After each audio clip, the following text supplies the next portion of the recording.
नमस्कार मित्रों, मैं नवीन कुमार प्रतिभा कोचिंग सेंटर की मैथ क्लास में आपका स्वागत करता हूं। अंतिम वीडियो में मैंने आपको उचित भिन्न, अनुचित भिन्न और मिश्रित भिन्नों के बारे में समझाया। इन्हें कैसे जोड़ा जाता है और कैसे घटाया जाता है। उसके बाद मैंने आपको दशमलव भिन्नों के बारे में समझाया था। दशमलव संख्याओं को कैसे जोड़ा जाता है और दशमलव संख्याओं को कैसे घटाया जाता है। उसके बाद मैंने 3 क्वेश्चन आपको होमवर्क के रूप में दिए थे। पहला क्वेश्चन ये था, दूसरा क्वेश्चन ये था और तीसरा क्वेश्चन ये था। तो पहला क्वेश्चन चलते हैं। 5 और 15 20 हुए। 20 में से 7 चले गए, कितने बचे? 13 बचा। क्या लगा दो? प्लस का यूज कर लिया। 3, 5 और 6 इनका लासा लेना है। तो लासा कितना आएगा? 30 आएगा। इतना ध्यान रखना। 3 से 30 गया तो कितनी बार गया? 10 बार गया। 5 से 30 बार गया तो कितनी बार गया? 6 बार गया। माइनस का साइन लगा तो क्या लगा देंगे? माइनस लगा देंगे। 6 से 30 को काटेंगे तो कितनी बार जाएगा? 5 बार जाएगा। और 5 की गुणा 5 में करेंगे तो क्या हो जाएगा? 5 25। इसको हल कर लेंगे। 10 और 6 16 और ये माइनस के 25 है। तो कितने बचेंगे? माइनस के -9। अब ये देखिए, ये 3 से कटा 3 बार, ये 3 से कटा 10 बार। अब तक जो भी मैंने आपको प्रश्न कराए थे वहां पर हमेशा किसका बचता था? प्लस का। और यहां किसका बच के आया? नेगेटिव का। अगर ऊपर नेगेटिव का बचे तो कुछ नहीं करना है, यहां पर जो संख्या है उसमें से 1 कम कर देना है। 13 में से 1 गया तो कितना हो गया? 12। और इन दोनों का अंतर ऊपर लिखना है। 10 में से 3 गए तो 7, बट्टे में क्या गया? 10। यही हमारा आंसर है। ऐसा हुआ तो हुआ क्यों? यहां से 1 हमने क्यों कम किया? इसका कारण देख लो। ये तो समझ में आ गया। अब कारण क्या था इसका? अब ये क्या है? 13। 13 को लिख सकते हैं 12 प्लस 1 माइनस 3 बट्टे 10। यही लिख सकते हैं। 10 एकम 10। इतना हल कर लो केवल। 10 एकम 10। 10 में से 3 गए तो कितने बचे? 7। कितना बचा? 7 बचा। आंसर हो गया 12 सही 7 बट्टे 10। यही हमारा आंसर होगा। अब दूसरा क्वेश्चन देखते हैं भाई। दूसरे क्वेश्चन का आंसर क्या आता है? दूसरा क्वेश्चन है 25 और 27 52 हो गए। 52 में से 2 गए 50। 50 में से 1 गया 49। यही हो गया। प्लस का साइन लगा दो। 9 3 3 3 लासा आ गया 9। यही आया। 9 से गया 1 बार तो 5 एकम 5। 3 से गया 3 बार तो 3 एकम 3। 3 से गया 3 बार 3 एकम 3। किसका है? नेगेटिव। यहां क्या लगा है? माइनस। 3 से गया 3 3 तो 3 दूनी 6। अब ऊपर वालों को हल कर लो। 3 से 3 कट गया। अब ये माइनस के 6, ये प्लस के 5 तो क्या बचा? -1 बचा। -1 बचा। अब भाई ऊपर वाली वैल्यू किस में? नेगेटिव में। अब ये तो कटेंगे नहीं तो क्या करेंगे? इसमें से 1 कम कर देंगे। 48। इन दोनों का अंतर कितना आया? 8 बट्टे। यही हमारा आंसर है। 48 सही 8 बट्टे 9। क्वेश्चन नंबर 3 क्या था? क्वेश्चन नंबर 3 था 7 की पावर 115। तो भाई हमने क्या किया? यहां पर 4 से भाग दे दिया। अंतिम 2 अंकों में भाग दे लो बस केवल। वहीं से पता चल जाता शेष क्या बचेगा। 4 3 12 तो शेष क्या बचा? 3। और 7 की पावर 3 इसका मतलब 343। इकाई अंक कितना आ गया? 3 आ गया। तो यही हमारे तीनों प्रश्नों के आंसर थे। अब आगे चलते हैं। अब दशमलव भिन्नों में क्या होता है? शब्दों की पुनरावृत्ति होती है। शब्दों की पुनरावृत्ति क्या होता है? दशमलव संख्याओं में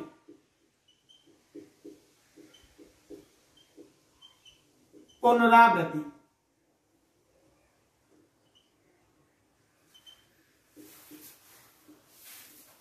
पुनरावृत्ति यानी कि अब ये पुनरावृत्ति जिसे हम क्या बोल सकते हैं? वार। क्या वार वाले प्रश्न भी बोल सकते हैं। जैसे मैंने दिया 0.2222 डैश लग गया, इसका मतलब हो गया 0.2 पर वार। ये जो वार होता है ये प्रतीक होता है रिपीटेशन का, कि जिस संख्या पर वार लगा होता है इस संख्या को बार बार रिपीट किया गया है। इस संख्या को बार बार रिपीट किया गया है। और रिपीट कब किया जाएगा? जब संख्या पूरी तरह से संतुष्ट नहीं होगी। तो ये जो बार होता है ये असंतुष्टि का प्रतीक होता है। या तो लगा देंगे बार, अगर बार नहीं लगाया तो क्या लगा देंगे? इस प्रकार से भी लगा सकते हैं। इस प्रकार से भी यूज किया जा सकता है। या तो बार लगा देगा या लगा देगा बिंदु। ये दोनों ही किसके प्रतीक है? बार के प्रतीक है। किसके प्रतीक है? असंतुष्टि के प्रतीक है। यह कोई संख्या पूर्ण रूप से नहीं कटती है और एक ही संख्या भाग में बार बार रिपीट होती है तो उसको हम क्या बोलते हैं? वार के रूप में लिख देते हैं। जैसे मैंने बोल दिया 10/3 लिख दिया। अब मैंने बोला 3 तिया 9, पॉइंट लग गया। 3 तिया 9, 3 तिया 9, इसी टाइप से चलता चला जाएगा। तो क्या ये 3 कभी संतुष्ट हो जाएगा? कभी संतुष्ट नहीं होगा। तो इसे हम क्या लिख सकते हैं? 3.3 पर वार लिख सकते हैं। तो ये 3 क्या होगा? असंतुष्ट होगा। तो क्या दशमलव से पहले कभी वार आ सकता है? तो दशमलव से पहले कभी वार नहीं आएगा, क्योंकि जो असंतुष्ट संख्या होती है वो हमेशा दशमलव के बाद आती है, दशमलव से पहले कभी नहीं आती है। अब इनमें क्वेश्चन कितने टाइप के होते हैं तो सबसे पहले समझिए, और इन वार को कैसे हटाएंगे? इन वार को कैसे हटाएंगे? तो क्वेश्चन के टाइप समझ लो भाई। इस प्रकार से दे देगा हमें 0.3 पर वार दे सकता है, 0.35 पर वार दे सकता है, 0.289 पर वार दे सकता है, या 2.35 पर वार का यूज कर सकता है, 2.831 पर वार का यूज कर सकता है। ये तो हो गए एक टाइप के सवाल। उसके बाद दे सकता है 0.23, तो यहां 3 पर वार लगा सकता है, या दे सकता है 0.1256 पर वार का यूज कर सकता है, या बोल सकता है 2.123, तो 3 पर वार का यूज कर सकता है। इसी प्रकार दे सकता है वो कि भाई 3.235 ये बोल सकता है। इस प्रकार से भी यूज कर सकता है। इस प्रकार से यूज करने का मतलब है, इसको लिख सकते हैं 3.235 पर। अगर दो संख्याओं पर दशमलव लगा है तो वो क्या है? उन दोनों संख्याओं पर वार का यूज किया गया है। अगर इसी प्रकार से ऊपर वाले में लगा दे, भाई ये लिख सकता था 2.831। अगर यहां दशमलव लगाया और यहां दशमलव लगाया और बीच में कोई संख्या विदाउट पॉइंट के छोड़ी गई है, इसका मतलब है कि यहां से बार शुरू हुआ है और बार कहां तक पहुंचा है? 1 तक पहुंचा है, 1 तक पहुंचा है। तो इस प्रकार से सवाल बन सकता है, या बोल सकते हैं जैसे मैंने दिया 3.2567, यहां से लेकर ये लगा दिया इसमें, इसका मतलब हो गया 3.2567। तो वार का यूज होगा वो 5 से लेकर कहां तक होगा? 7 तक होगा। तो इस प्रकार से प्रश्न बनाए जा सकते हैं। अब किस प्रकार से प्रश्न नहीं बनाए जा सकते? अगर हमें दे दिया 2.353 पर बार, इस प्रकार का सवाल कभी भी नहीं बन सकता। क्यों नहीं बन सकता है? कि भाई 3 संतुष्ट हुआ नहीं, 3 संतुष्ट हुआ नहीं। क्या जब 3 असंतुष्ट है तो क्या उसके आगे कभी कोई संख्या आ सकती है? कभी नहीं आ सकती भाई। और इसने क्या दे दिया? 5। जब 3 संतुष्ट नहीं होगा तो इसके आगे अन्य कोई संख्या विदाउट वार की नहीं आएगी। 3 5 पर तो वार लग जाता, लेकिन अकेले 3 पर वार का यूज नहीं किया जाएगा। जब कोई संख्या संतुष्ट होती है उसी के बाद कोई नई संख्या यूज की जा सकती है। अब इन्हें हल कैसे करेंगे भाई? इन्हें हल कैसे किया जाएगा तो देखते हैं भाई। सबसे पहले लिखिए नंबर 1। बस ध्यान रखना है, थोड़ा सा मौखिक क्वेश्चन है, प्रत्येक क्वेश्चन 2 सेकंड में हल हो जाएगा। नंबर 1, यदि दशमलव के बाद सभी संख्याओं पर वार है,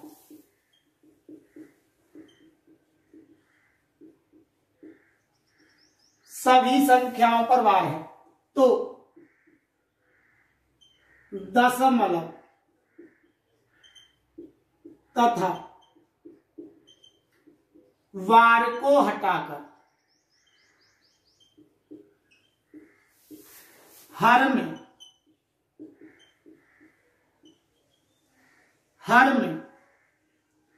उतने ही 9 के अंक लिखे जाएंगे जितनी संख्याओं पर वार होगा।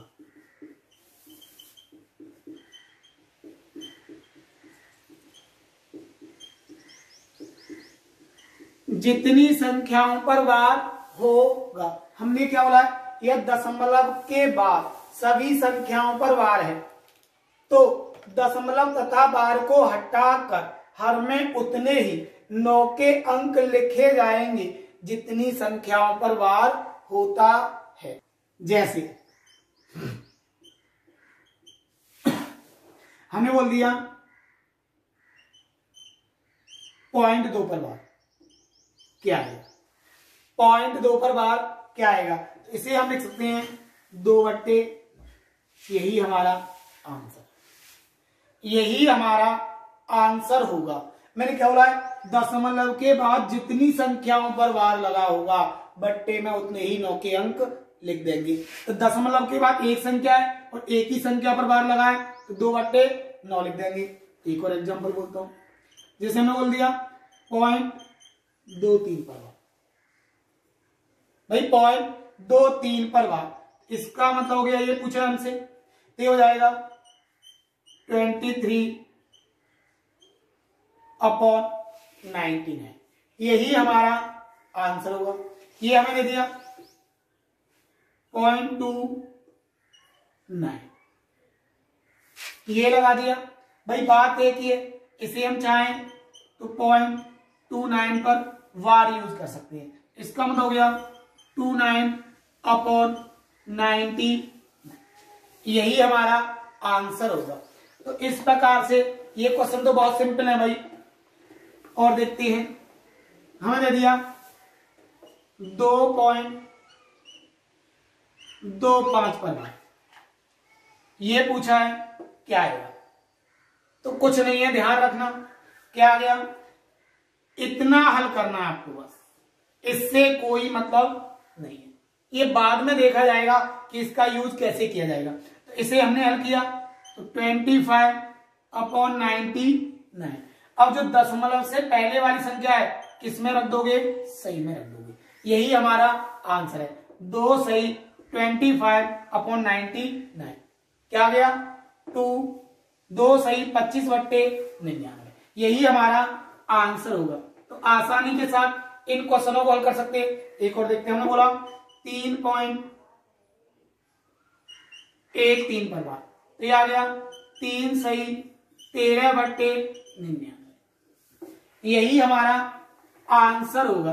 अब एग्जाम में दे दिया कि 3.3939393939 और ये बोल दिया आगे क्या आएगा, ये देता है। ये क्वेश्चन इस बार रेलवे के एग्जाम में दिए गए थे, जो एनटीपीसी संबंधी पूछे गए थे।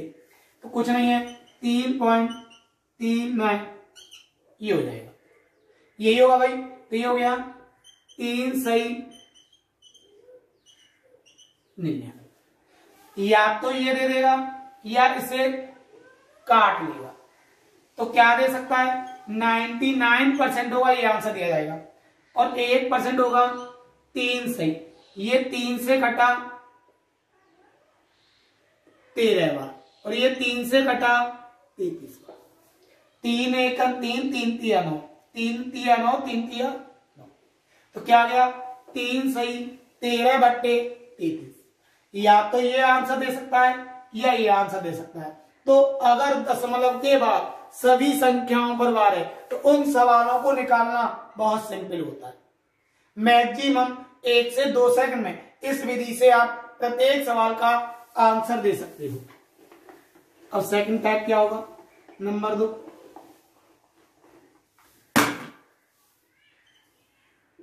यदि दशमलव के बाद कुछ संख्याओं को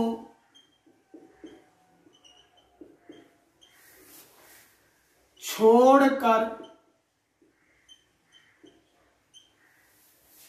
या दशमलव के बाद कुछ संख्याओं को छोड़कर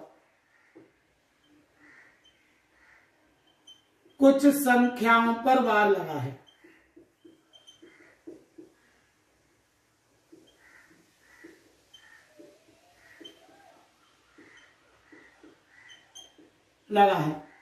तो संपूर्ण संख्या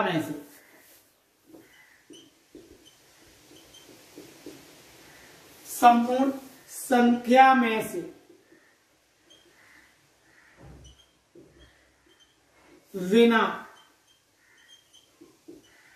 बिना वार वाली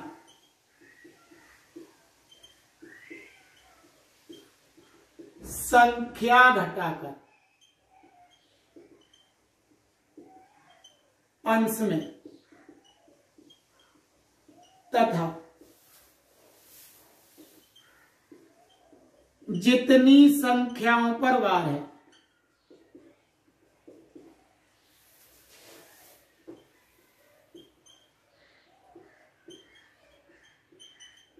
उतने 9 के अंक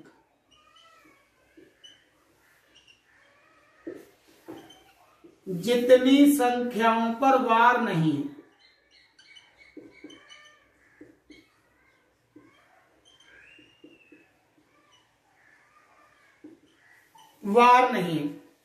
उतने ही शून्य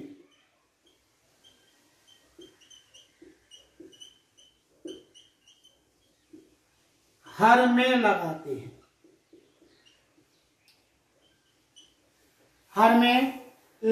हैं। अगर हमने इतना ध्यान रखा तो वार का कोई भी प्रश्न नहीं होगा जो हमसे बचे। जैसे अब मैं इस पर आधारित क्वेश्चन लेता हूं, आसानी से समझ सकते हो। हमने बोला पॉइंट, ये बोल दिया 25 और 5 पर वार। तो मैंने क्या बोला है कि भाई संपूर्ण संख्या कितनी हुई 25,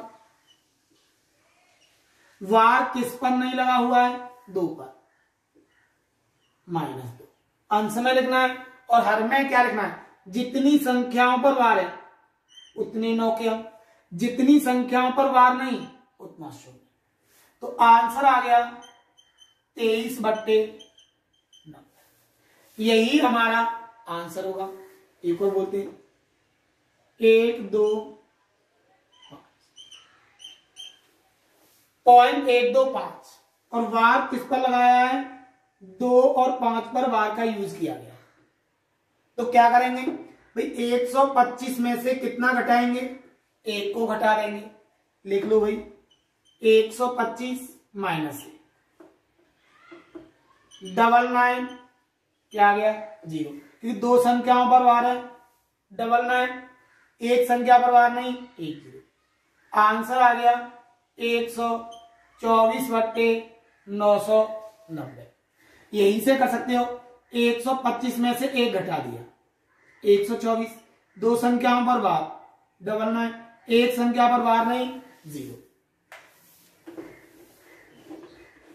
एक और देखते हैं, हमें ले लिया 2.35, ये ले लिया 2.35 पर बार किस पर यूज किया गया है?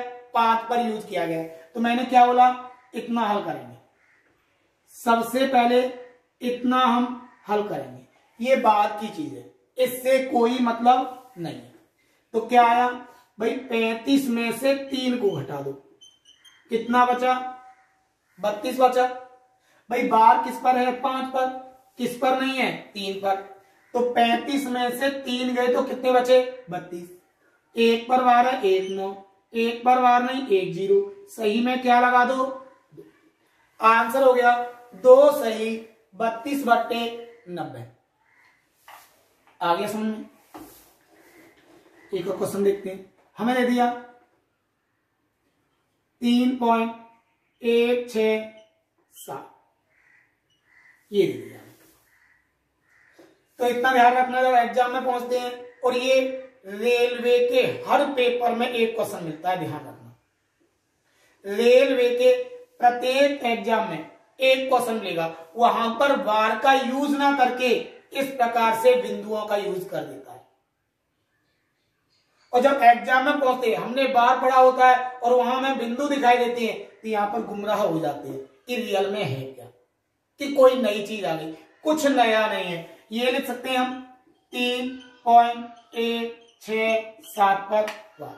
इतना हल करेंगे 166 990, कितना आ गया? 3। यही हमारा आंसर है, यही हमारा आंसर है। इस प्रकार से आसानी के साथ प्रश्नों को हल कर सकते हैं, इस प्रकार सवाल को आसानी से हल कर सकते हैं। एक और क्वेश्चन देखते हैं। एक क्वेश्चन इस रूप में ना आता, इस रूप में भी आ सकता है 2.256565656। ये भी हमसे बोला जा सकता है भाई, ये भी हमसे बोला जा सकता है। तो इसको क्या लिख सकते हैं? 2.256 पर रिपीटेशन कितना? 5 6 5 6 5 6 5 6। तो वार किस पर लगा जाएगा? 5 और 6 पर। तो सबसे पहले कौन सा हल करेंगे? इसको हल करना है, इसको हल करेंगे। 256 है और 256 में से 2 घटा देंगे, 254 बचेगा। इनका आ गया 99, इसका आ गया 0, ये क्या हो गया? यही हमारा आंसर है। तो ये हो गए हमारे कि दशमलव के बाद कुछ संख्याओं को छोड़कर कुछ संख्याओं पर वार लगाता है। अब होता क्या है कि इसमें एक प्रकार के और क्वेश्चन आ जाते हैं, नंबर 3, जो मैंने आपको नहीं बताई। नंबर 3 क्या आएगा कि हमें कोई सवाल देता है कि 2 पर वार 0.35, 2 पर वार 0.35। क्या अगर दशमलव से पहले किसी संख्या पर वार लगा है, क्या वो कभी असंतुष्ट हो सकती है? भाई जो असंतुष्ट संख्याएं होती हैं वो हमेशा दशमलव के बाद होती हैं। दशमलव से पहले कभी कोई संख्या असंतुष्ट नहीं होती। अगर दशमलव से पहले किसी संख्या पर वार का निशान लगा है तो वो निशान वार का ना होकर, असंतुष्टि का ना होकर, वो होता है ऋणात्मकता का, वो होता है नेगेटिव का भाग।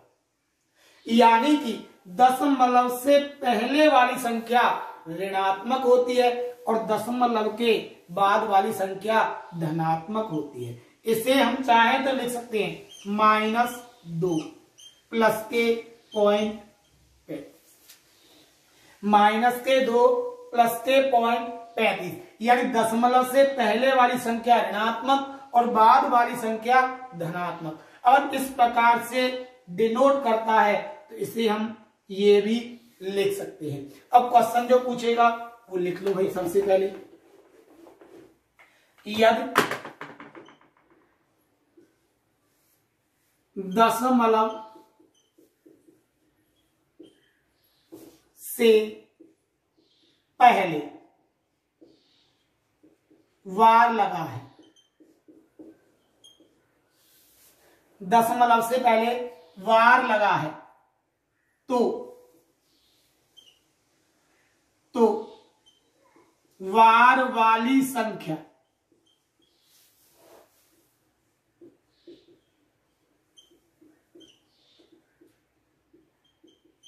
ऋणात्मक तथा दशमलव के बाद वाली संख्या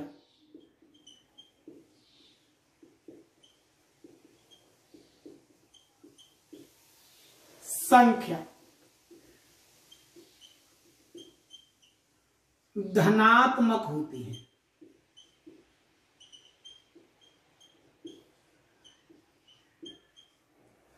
धनात्मक होती है, जैसे मैंने बोला 3 पर वार .85, इसका मतलब हो गया -3 प्लस .85। या तो ये लिख दो या ये लिख दो। तो इतना ध्यान रखना है। अब क्वेश्चन बनेगा तो बनेगा कैसे, क्वेश्चन आएगा तो आएगा कैसे, तो क्वेश्चन देखते हैं इस पर आधारित एग्जाम्पल।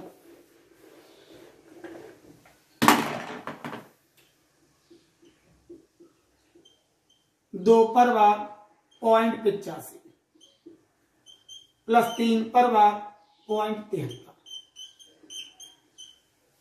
बराबर क्या आएगा? 2 पर वार .85 प्लस 3 पर वार .73।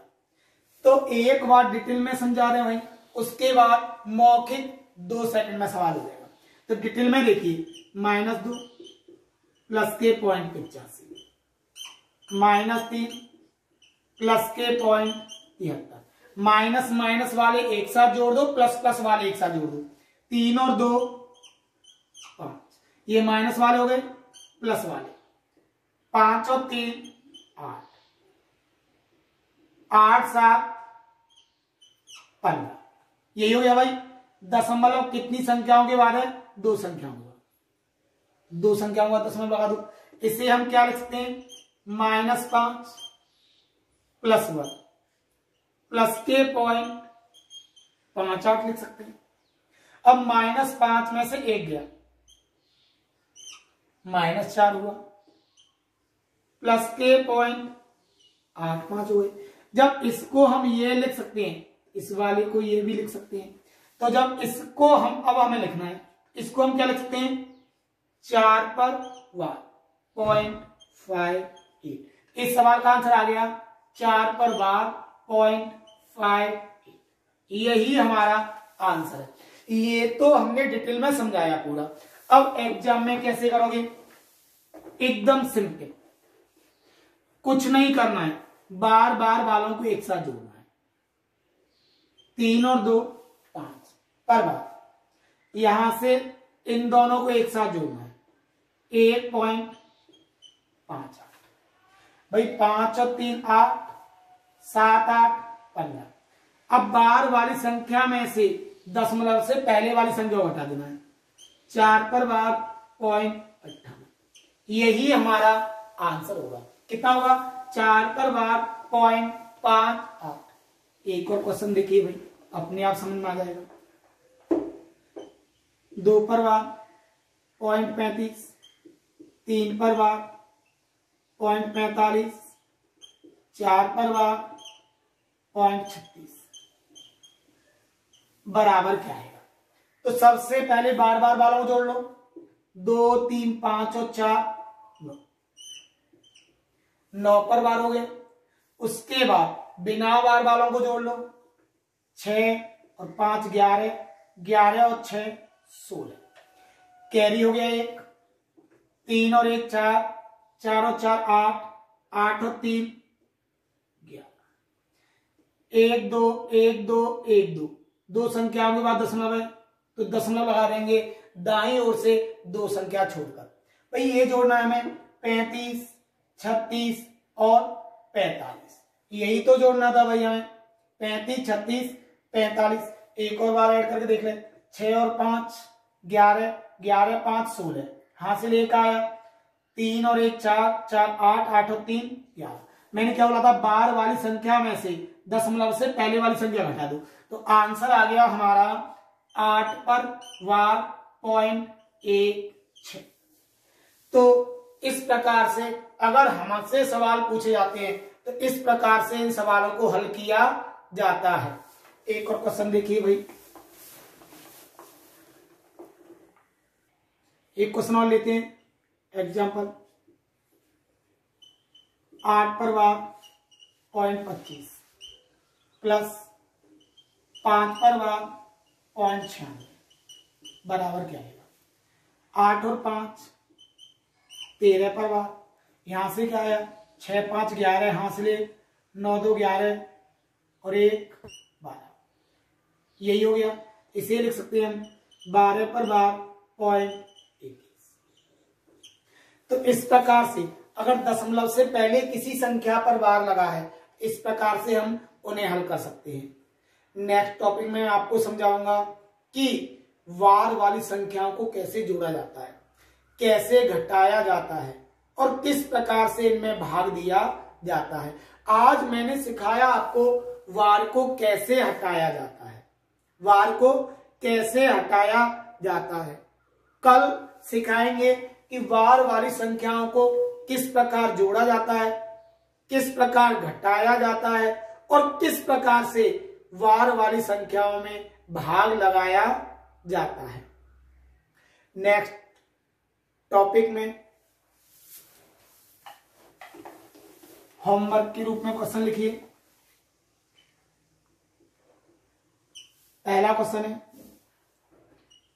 2.5679 बराबर क्या आएगा। दूसरा क्वेश्चन है 3 5 6 7 9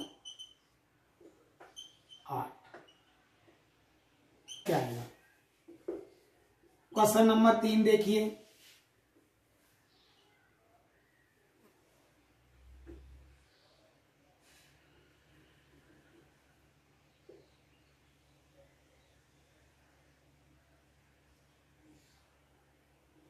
$15,872 के समीपतम के समीपतम 15 से पूर्णतः विभाजित होने वाली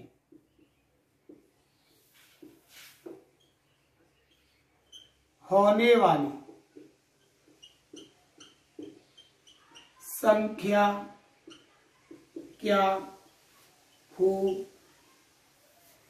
ये 3 क्वेश्चन है होमवर्क के रूप में। कमेंट बॉक्स में इनका आंसर दें। सी यू अगेन। अगर आपको वीडियो अच्छा लगे तो इसे लाइक करें, सब्सक्राइब करें और अपने साथियों को शेयर करें।